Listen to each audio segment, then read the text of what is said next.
नमस्कार, जय हिंद, वंदे मातरम। एक बार फिर से आपका बहुत बहुत स्वागत है हमारे YouTube चैनल JRP के अंदर।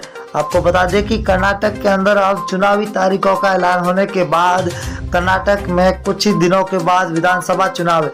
और विधानसभा चुनाव से पहले वहाँ का अगर बात करें तो वहाँ की अगर सभी पार्टियों ने अपनी धुआंधार प्रचार शुरू कर दिया। अब कर्नाटक की राजनीति के अंदर नया मोड़ आने वाला है, नई दिशा बदलने वाली है, क्योंकि आपको बता दें कि अब की बार कर्नाटक के अंदर ऐसी कई पार्टियां होगी जो मैदान के अंदर 224 सीटों पर अपने उम्मीदवार उतार कर एक बार सबको चौंका देने वाली है। परंतु आपको बता दें कि चुनाव 10 मई को है और 13 मई को वोटों की गिनती होगी, परंतु उससे पहले सभी पार्टियों ने अपने लुभावने वादे और प्रचार जोरों तौरों पर शुरू कर दिया है। तो चुनाव से पहले सी वोटर टीम नाउन और फलोदी सट्टा बाजार का सबसे बड़ा ओपिनियन पोल जारी हो चुका है। 224 सीटों का सबसे बड़ा ओपिनियन पोल जारी हुआ। अब कर्नाटक की राजनीति में अंदर नया मोड़ आने वाला, कर्नाटक में अब किसकी बनेगी सरकार, ये सबसे बड़ी अहम बात देखने को मिल सकती है। परंतु आपको बता दें कि कर्नाटक के अंदर अब की बार बीजेपी और कांग्रेस के बीच में कड़ी टक्कर देखने को मिल सकती है। तो वही जेडीएस अब की बार किसके साथ करेगा गठबंधन, वो सबसे बड़ी अहम बात देखने को मिल सकती है, क्योंकि जेडीएस ने पिछली बार 2018 में कांग्रेस के साथ गठबंधन कर अपनी सरकार बनाई थी।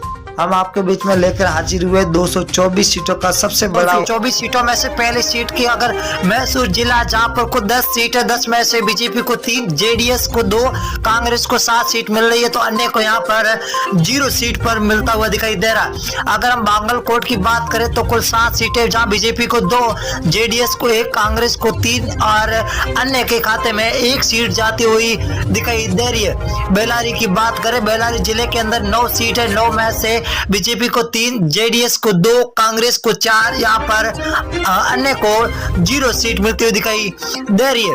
अगर हम धारवाड़ की बात करें तो कुल 7 सीट है, 7 में से बीजेपी को 3, जेडीएस को 1, कांग्रेस को 2 सीट, यहाँ पर अन्य का खाता खोलता हुआ दिखाई दे रहा, अन्य को 1 सीट मिलती हुई दिखाई दे रही है। अगर हम कोलार जिले की बात करें तो कुल 5 सीट है, 5 में से बीजेपी को 2, जेडीएस को 0, कांग्रेस यहाँ पर 3 पर है, तो यहाँ पर अन्य को 0 सीट मिलती हुई दिखाई दे रही है। उत्तर कन्नड़ की बात करें तो कुल 6 सीट है, 6 में से बीजेपी को 2, जेडीएस 0 पर है, तो कांग्रेस यहाँ पर 4 सीटों पर सबसे आगे चलती हुई दिखाई दे रही है। अगर हम बात करें कर्नाटक के 224 में से चित्रकूट है, जहां पर कुल 6 सीटें, बीजेपी को 2, जेडीएस को 1, कांग्रेस को यहाँ पर 3 सीटें मिलती हुई दिखाई दे रही है। यहाँ पर जेडीएस का खाता खुलता हुआ दिखाई दे रहा है। तो अगला जिला है हसन। हसन के अंदर कुल 7 सीटें, 7 में से बीजेपी को 3, जेडीएस को 1, तो कांग्रेस यहाँ पर 3 सीटों पर है, तो अन्य को खाते में 0 सीट जाती हुई दिखाई दे रही है। अगली विधानसभा है BVM पश्चिमी दक्षिण, जहां पर कुल 8 सीटें हैं, 8 में से बीजेपी को 3, जेडीएस 0 पर है, तो कांग्रेस 4 सीट पर, अन्य को खाते में 1 सीट जाती हुई दिखाई दे रही है। BVMP मध्य, जहां पर कुल 8 सीटें, 8 में से बीजेपी को 2, जेडीएस को 1, कांग्रेस को 4 सीटें मिलती हुई दिखाई दे रही है। यहाँ पर बीजेपी और कांग्रेस बीच में सीधी टक्कर होती हुई दिखाई दे रही है।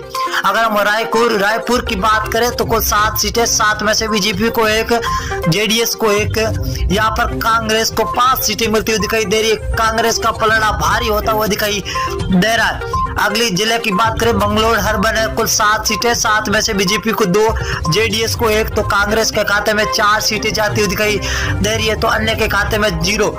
तुमकुर के अंदर 10 सीट है, 10 में से बीजेपी को 3, जेडीएस को 2, तो कांग्रेस यहाँ पर 6 सीटों के साथ सबसे आगे सरकार अब की बार बनती हुई दिखाई दे रही है।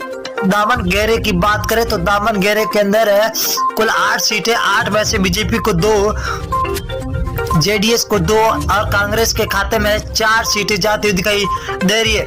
अगर बेलगाम की बात करें तो 18 सीटें, ये बहुत ही बड़ी विधानसभा है, कुल 6 सीटें, 6 में 18 है, 18 बीजेपी को 6, जेडीएस को 2 और कांग्रेस को 9 सीट मिल रही है, तो अन्य के खाते में 0 जाती हुई दिखाई दे रही है। BVMP उत्तर, इसकी बात करें तो 8 सीटें, कुल 8 में से बीजेपी को 1, जेडीएस को 1, कांग्रेस के खाते में 4, तो अन्य के खाते में 2 सीटें जाती हुई दिखाई दे रही है। शिमोगा की बात करें तो कुल 7 सीटें, 7 में से बीजेपी को 2, जेडीएस जेडीएस 0 पर है। तो यहाँ पर कांग्रेस का 5 सीटों के साथ सबसे आगे चलना यहाँ पर बताया जा रहा है। अगली विधानसभा की बात करें तो बीजापुर जिला है, जहां पर कुल 8 सीटें है, बीजेपी को 4, जेडीएस को 1, कांग्रेस के खाते में 3 सीटें जा रही है तो अन्य को 0 सीट मिलती हुई दिखाई दे रही है।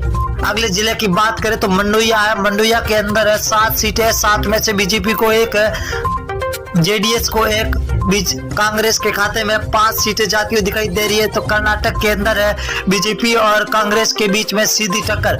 हावेरी की बात करें तो हावेरी जिले के अंदर कुल 6 सीटें, 6 में से बीजेपी को 1, जेडीएस को 1, तो कांग्रेस के खाते में 4 सीट जाती हुई दिखाई दे रही है। बिंदरी की बात करें तो बिंदरी के अंदर 6 सीटें, 6 में से बीजेपी को 1, जेडीएस 0 पर है तो कांग्रेस 5 सीटों के साथ सबसे आगे चलती हुई दिखाई दे रही है।